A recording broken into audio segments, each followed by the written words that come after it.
mana dengan kudrat dan iradahnya hari ini kita telah diberikan kesehatan, kekuatan sehingga bisa berkumpul di ruangan yang sederhana ini guna mengikuti diseminasi sosialisasi budaya positif. Dan tidak lupa pula selawat berkirim salam, sama-sama kita sanjung sajikan ke pangkuan Nabi besar Muhammad Sallallahu Alaihi Wasallam, yang mana telah membawa kita dari alam kebodohan ke alam yang penuh dengan ilmu pengetahuan.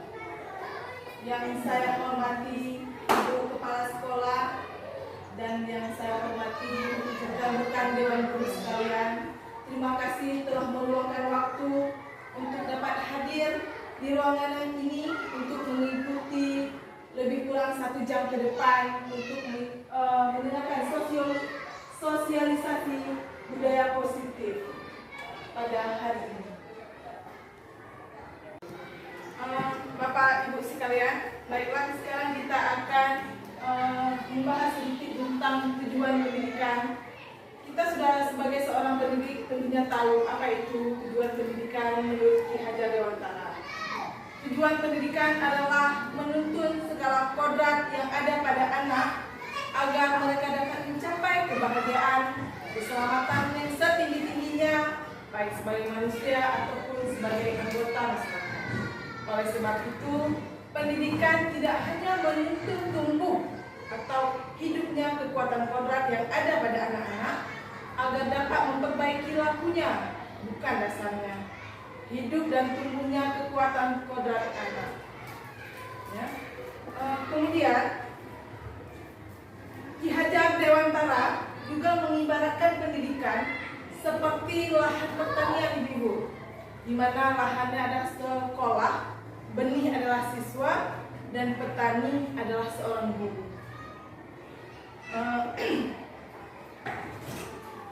Anak-anak itu diibaratkan seperti biji tumbuhan yang disemai, ditanam oleh Pak Tani di lahan yang telah disediakan, dan anak-anak itu dibagikan bagaikan bulir-bulir jagung yang ditanam. Bila bulir jagung di tempat di tanah yang subur akan mendapat sinar matahari dan pengairan yang baik, maka meskipun biji jagung adalah bibit jagung yang kurang baik atau kurang berkualitas dapat tumbuh dengan baik karena perhatian dan perawatan dari petani. Demikian sebaliknya, meskipun biji jagung yang disemai itu adalah bibit berkualitas baik, namun tumbuh di lahan yang gersang, tidak mendapatkan pengairan, cahaya matahari, serta dinginnya tangan Pak Tani, maka biji jagung itu mungkin tumbuh namun tidak optimal. Sebagaimana ibu-ibu dan bapak di sini mungkin ada yang petani sering ke sawah, ya. Kalau padi yang kita tabur, kita semai tanpa kita peduli, tanpa kita siangi rumput, tanpa kita kasih pupuk, apakah padi tersebut akan tumbuh subur, ibu-ibu? Tidak. Begitu juga dengan anak-anak kita, ya. Mungkin tumbuh, Bu, tapi tidak akan mendapatkan hasil seperti yang kita inginkan, ya.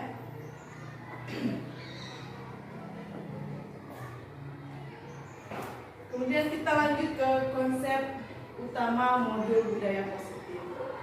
Perubahan paradigma belajar, disiplin positif, kebutuhan dasar manusia, motivasi perilaku manusia, definisi, keyakinan kelas, posisi kontrol eksekusi ini adalah bahan modul yang sudah kami belajar di LMS selama menjadi guru penggerak kurang lebih 1 bulan. Kami belajar tentang ini, namun hari ini Ibu hanya mendengar sekilas saja, ya.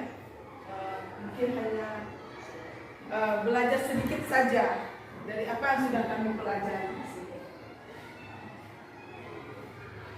Kemudian pembelajaran dengan paradigma baru dirancang berdasarkan prinsip pembelajaran yang bersifat berdiferensiasi, sehingga setiap siswa belajar sesuai dengan kebutuhan dari tahap perkembangannya untuk mewujudkan profil pelajar Pancasila. Ya, profil pelajar Pancasila mungkin ibu-ibu sudah tidak asing, ya. sudah pernah kami pernah kami sampaikan juga. Nah, untuk sama-sama mengingat agar mudah, mari sama-sama kita menyanyi. Ibu-ibu bisa nyanyi lagu Beca-Beca? Bisa. Kita nyanyi sama-sama Ibu ya. Ya.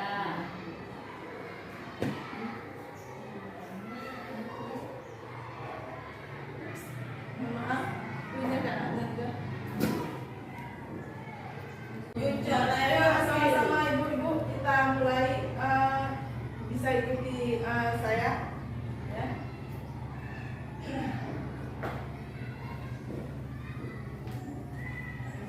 Satu, dua, tiga. Belajar Pancasila, beriman dan bertakwa pada Tuhan Yang Esa dan berakhlak mulia, berkebinekaan tunggal, gotong royong mandiri, kreatif dan bernalar kritis. Belajar Pancasila, beriman dan bertakwa pada Tuhan Yang Esa dan berakhlak mulia, berkebinekaan tunggal, gotong royong mandiri, kreatif dan bernalar kritis. Kita semua ya, kalau untuk tukang bacaan lebih semangat ibu. Tadi kita karena baru belajar tidak apa-apa ya. Nah, kemudian kita lanjut lagi ke budaya positif.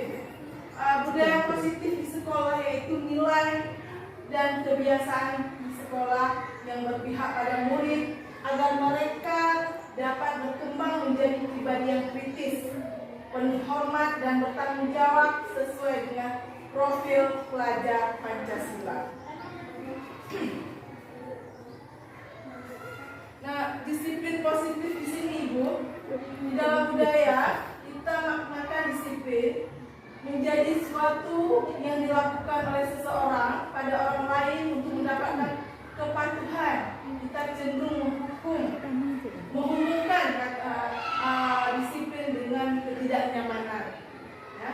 Kemudian sebagai seorang pendidik, tujuan kita untuk menciptakan anak-anak yang memiliki disiplin diri sehingga mereka bisa berperilaku dengan mengacu pada nilai-nilai kebajikan, universal dan memiliki motivasi intrinsik bukan ekstrinsik. Disiplin positif merupakan salah satu cara penerapan disiplin yang bertujuan menumbuhkan kesadaran serta berdayakan anak untuk melakukan sesuatu tanpa sogokan, ancaman maupun hukuman.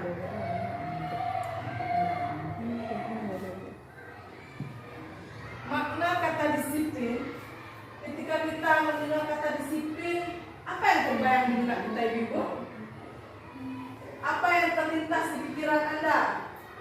Kebanyakan orang yang menghubungkan kata disiplin dengan kata tertib, teratur, dan kepatuhan pada peraturan. Kata disiplin juga sering dihubungkan dengan hukuman. Padahal itu sesungguh berbeda. Karena belajar tentang disiplin positif tidak harus dengan memberikan hukuman. Justru itu adalah salah satu alternatif terakhir dan kalau perlu tidak digunakan sama sekali. Dalam budaya kita, makna kata disiplin dimaknai menjadi sesuatu yang dilakukan oleh seseorang pada orang lain untuk mendapatkan kepatuhan. Kita cenderung menghubungkan kata disiplin dengan ketidaknyamanan. Intinya, kalau biasanya kita kan belajar tentang disiplin, anak-anak atau kita sendiri lebih cenderung terhadap hukuman. Jika kita tidak disiplin, maka kita akan mendapatkan hukuman. Ya. Padahal itu sangat jauh, Bu.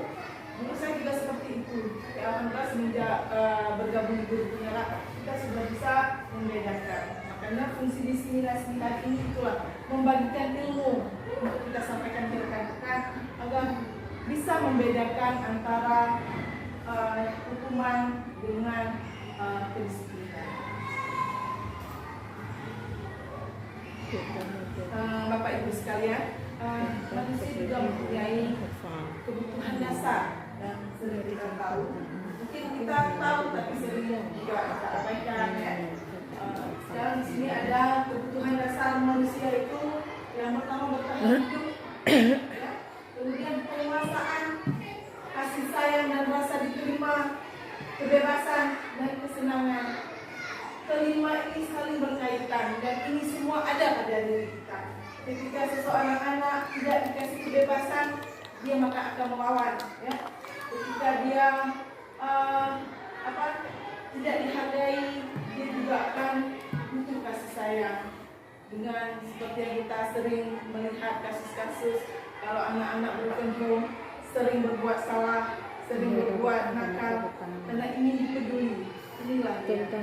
Karena mereka membutuhkan kebutuhan dasar dari manusia. Kemudian konsep disiplin dengan identitas jaga. Hukuman itu ada meyakinkan tidak nyaman, murid merasa takut, memaksa, murid menyembunyikan kesalahan, murid menjadi rendah diri. Itu adalah intensitas gagal dari hubungan tersebut. Kalau penghargaan tidak efektif, merusak hubungan, ya. Jadi merusak hubungan ini sepertinya contoh antara guru lah kita ibaratkan. Saya dapat apresiasi dari kepala sekolah. Boleh nggak ibu kalau saya dapat apresiasi? Boleh. Tapi di benak guru yang lain kadang-kadang tidak menerima, sehingga timbullah rasa ini. Padahal saya sama si A lebih baik si A. Kenapa kok saya yang dapat? Itu menurut perasaan si A. Seperti itu. Dia mematikan kreativitas dari penghargaan. Jadi orang-orang yang bersemangat tadi bekerja baik tapi tidak dapat penghargaan, malah apa yang saya buat? Saya tidak dihargai. Apa yang saya buat tidak ada respon, tidak ditanggapi oleh kepala sekolah. Ini juga. Kemudian hukuman dengan sistem ranking, ya? Hukuman dengan sistem ranking